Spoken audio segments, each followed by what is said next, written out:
Hi, I'm Jessica Rose, and we are here at the Dallas International Film Festival. Welcome to Dallas, Jessica. Thank you. Well, for our viewers tuning in, tell us about yourself. What brings you into town, and what are some things that you currently work on? I'm in town because I was asked to be on the panel, sort of discussing a few web ideas and what's going on with the web right now. I'm doing guest star appearances a lot on Poor Paul, which is a web series, and also The Crew, which is on Babblegum right now. And I just finished a feature film called Look at Me. Hopefully it'll be here next year. And tell us where you're originally from. I was born in Salisbury, Maryland, but then I moved to New Zealand when I was 8, and I lived there for 10 years. And how did you get from there to where you are now in LA? My mom is a New Zealander, and that's why we got to New Zealand. And then I wanted to be an actress, so I came out to Los Angeles and went to the New York Film Academy, which is also weird because it's called the New York Film Academy, but there's one in Los Angeles. So that's why I was there. As an actress, there are people that have gone to acting classes, and there are people that are self-taught. In your opinion, how helpful has acting class contributed to what you currently do? Tremendously. There's some people that just are natural at it, and they just get it from day one. And I don't think that, when I started taking acting classes in New Zealand when I was, 15, and I don't think I took to it as easily as a lot of people did. So for me, taking the 1 year, acting school was excellent, and then now I still continue to take acting classes once or twice a week. And, even the biggest actors out there, Leonardo DiCaprio, apparently takes acting classes almost every day with his own coach and stuff. So being coached on acting, no matter how long you've been doing it, is really important. What are some common techniques that you like to exercise in between roles to work at your craft? I think the biggest thing as an actor, like the most valuable thing you can ever learn, is life experience. It's just, if you haven't experienced a lot of things in your life, it can be very hard to relate to a character when you've never been through anything similar to what that character has. So for me, I like to travel. I like to try and experience as much as I possibly can when I'm not working, so that I can bring that to my work in every way. And for the panel discussion that you'll be participating in, I'm sure you'll have some prepared remarks. What are some of those highlights? Well, we actually did it this morning, so I just finished it like an hour ago. The highlights of it, I guess a lot of people really want to know how to make money on the internet, which is, it's like the key golden question right now. It's so popular, and there's so many shows on there, but no one is getting loaded from the internet web series world.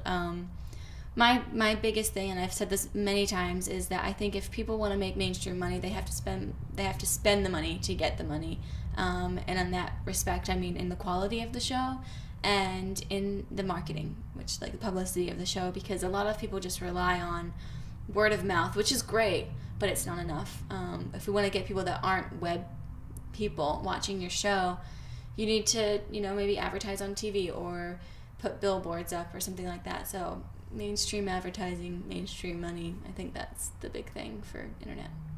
Now, how about for the everyday person that always aspires to either be an actor or a filmmaker, and right now they're sitting on the couch? If they're wanting to get started, at least through the web, what are some top 10 things to consider beforehand?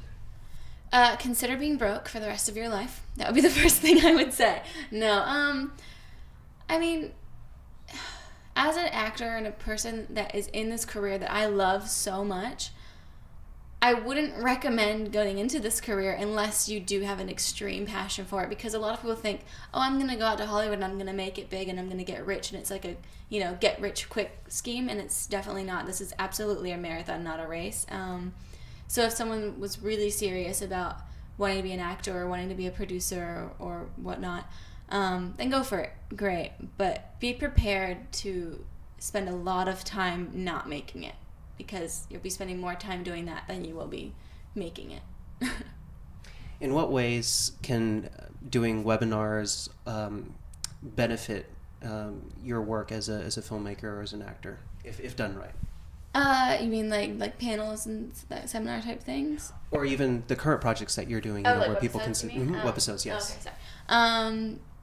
I think that the good thing about the internet is if you do something good, everybody will see it. If you do something bad, nobody will see it. So it's kind of a really good playground where you can practice. I mentioned earlier today that for me, I always get to play like a similar character, sort of a sweet character, or a little bit of a complicated character. But for Poor Paul, this web series that I sometimes do, it's I'm playing a character that I would never really be cast on for TV or film. She's very angry and a little crazy butch type character, and it's just a great playground to learn, to see what you can and can't do and what you can pass as. I never thought I could do something like that, but I just went for it, and maybe it's not always wonderful, but you do get to practice in that sense. And what are some common ways to raise funds to be able to continue doing that? Because it looks like it's an easy channel to start building on, and easy exposure, but even then that still has some upfront capital. Yeah, the money is such a big issue right now online. Everyone's trying to figure out how to get it. Everyone's trying to figure out how to make it. You can make a web series with just blood, sweat, and tears, but if you want to get money, things like The Guild were, produced by the fans. People saw the first 5 episodes, or maybe more than that, and then Felicia Day had people, asked basically for donations to keep the show running because it was so popular. So that is one way of doing it, is, spending your own money to make the first 5, and then if it's successful, if you have a solid fan base, that they may help you. And then, of course, you can, if you live in Los Angeles, or even if you don't, you go out there and try and find the companies like Vugaroo and Babblegum and try and pitch your show to them and see if they'll give you some money to make it, because a lot of times they will. If you have a genuinely good idea that can somehow bring in some kind of product integration, people would be willing to put a little money into it. And I'm going to change gears a little bit. Since this is your first time in Dallas, Texas, what are some things that you're looking forward to during your time here at the Dallas International Film Festival? I want to get some really good barbecue, because I'm hearing about the Texas barbecue, and so I've been asking everybody what their recommendations are. So I'm going to ask you a question. What's your barbecue recommendation? Risky's Barbecue. Risky's Barbecue, Sonny Bryan's, Spring Creek. I love Spring Creek because on Sundays when you go, and this is product placement, on Sundays when you go, they serve you unlimited vanilla ice cream. I'm in. So go on Sundays. I'm in. Me and my manager are going to try and find a barbecue place tomorrow, so I'm going to write that one down. Yeah, I'll write it down for you. And they're not paying me, but... Yeah. Other than that, I don't know. I'm only here till Monday, and I want to see a lot of the films at the festival. I'm going to see one right after this, actually, and then I'm going to see the Joneses later tonight. And from you might have seen some guest lists. Who are some filmmakers that you'd like to meet? I haven't actually seen the guest list, so I don't know. I mean, I just want to... Independent film is really the big thing that I would like to do with my career.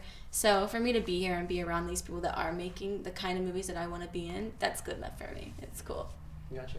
And for those that are wanting to find out more about you, what are your websites that we can check out your projects?